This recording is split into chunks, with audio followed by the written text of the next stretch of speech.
Hello मित्रांनो, आज मी आहे रत्नागिरीमध्ये गणपतीपुळ्याच्या बीचवर. हे तुम्हाला बघून कळलंच असेल की किती क्लीन बीच आहे हा. मी पुन्हा एकदा तुम्हाला ह्या बीचवर घेऊन जातो.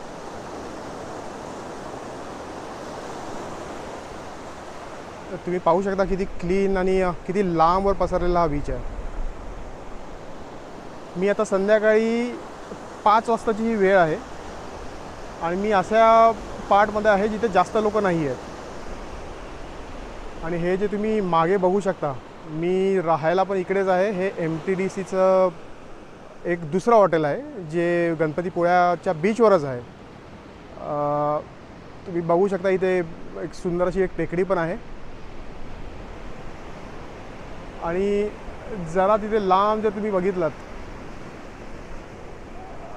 तिथे ॲक्च्युली स्पोर्ट्स वगैरे होतात. आपण त्या साईडला पण जाऊया, पण मला सगळ्या व्ह्युअर्सला हा व्ह्यू द्यायचा होता की हा बीच किती सुंदर आहे आणि किती लांब आणि एकदम क्लीन बीच आहे हा.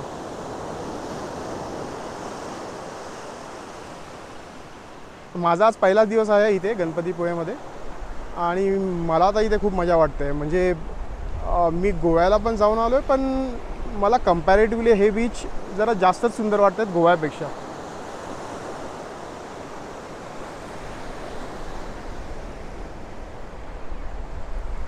आपण आता थोड्या वेळाने पुढे जाणार आहे. जो सेक्शन मी तुम्हाला दाखवला होता जिकडे स्पोर्ट्स होत आहेत आणि तिकडून गणपतीपुळ्याचं मंदिर देखील आपल्याला दिसेल. तर चला आपण तिकडे जाऊन बघूया की काय अजून वेगळं तिकडून बघता येईल आपल्याला. तर हे अशा प्रकारे मंदिर आहे. तुम्ही जर त्याच्या बॅक साईडला बघाल,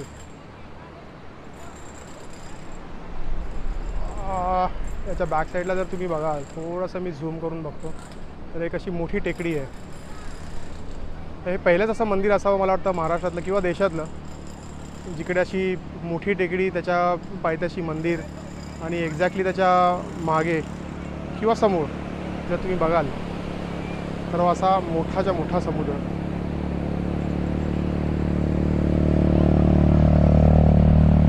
जसं मी म्हटलो, इथे वॉटर स्पोर्ट्स एकदम जोरात चालू आहेत. एप्रिलचा महिना आहे आणि मुलांना शाळेला सगळ्या सुट्ट्या पडलेल्या आहेत. तर पॅरेंट्स, मुलं सगळे एकदम मस्तपैकी ते एन्जॉय करू शकतात.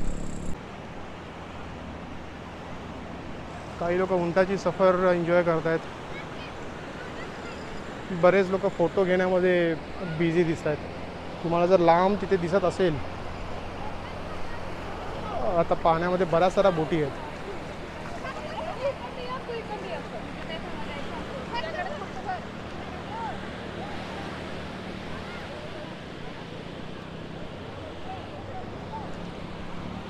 बघू शकता तुम्ही इथे.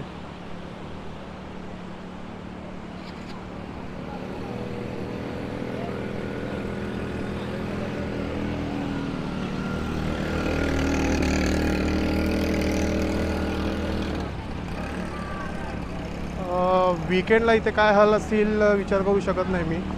जर बुधवारी असं असेल तर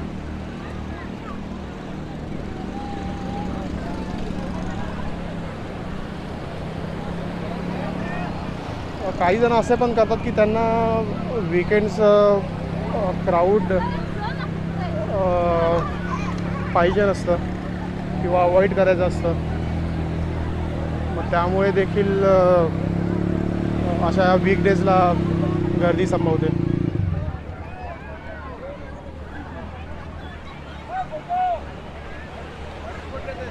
नको नको.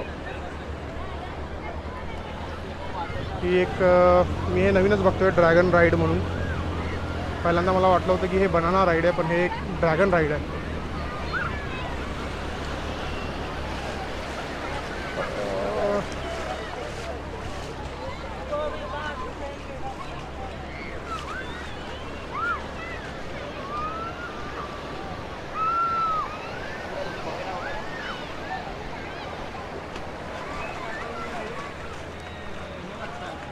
हा काय प्रकार आहे ते कळत नाही मला.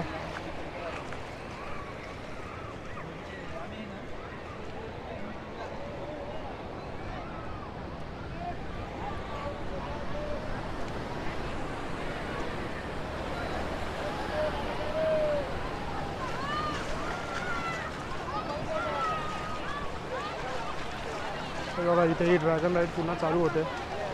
बेसिकली फक्त पाण्यात आत घेऊन जाते आणि पानांच्या लाटावर थोडा झटके लागतात. अजून वेगळं याच्यामध्ये काही नाही. मी म्हणेन ह्याच्यापेक्षा बनाना राईडमध्ये जास्त मजा येते.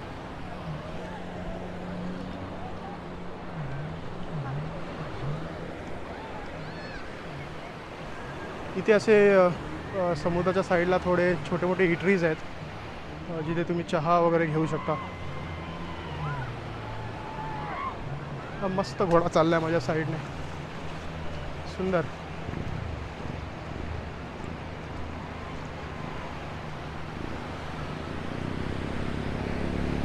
तर मित्रांनो, आपण बऱ्यापैकी एक 200-300 मीटरचा एरिया कवर केला आणि आपण बघू शकतो की किती गर्दी आहे. पण ओव्हरऑल मला असं वाटतं गणपतीपुळे म्हणजे मी आता मुंबईवरून आलो आहे, तर एक मुंबई किंवा पुणे किंवा इतर कोणत्याही मोठ्या सिटीमधून महाराष्ट्रातला इझिली रिचेबल आहे.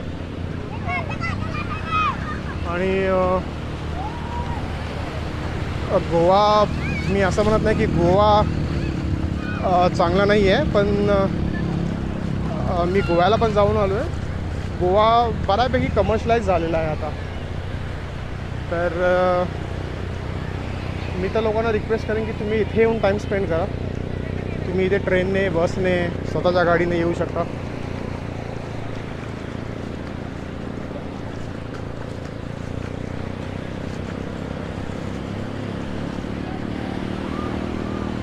ओके मित्रांनो, तर आता मी चाललो आहे माझ्या हॉटेलवर पुन्हा.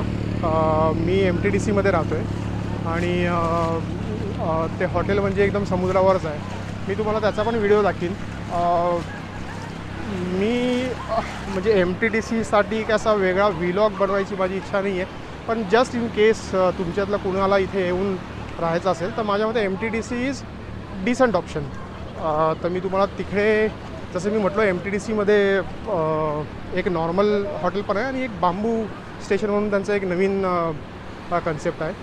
तर ते मला जरा ठीक वाटलं. ते एकदम समुद्रावर आहे आणि तुम्ही तो पर्याय एकदा बघू शकता. तर आपण भेटूया थोड्या वेळाने. मी तुम्हाला तो दुसरा एक पर्याय दाखवीन आणि बघा मग तुम्हाला ते कसं वाटतं ते. मी त्याची डिस्क्रिप्शन्स वगैरे सगळं खाली लिंकमध्ये देईन. ओके, तर आपण भेटूया नेक्स्ट व्हिडिओमध्ये. Till then, bye bye.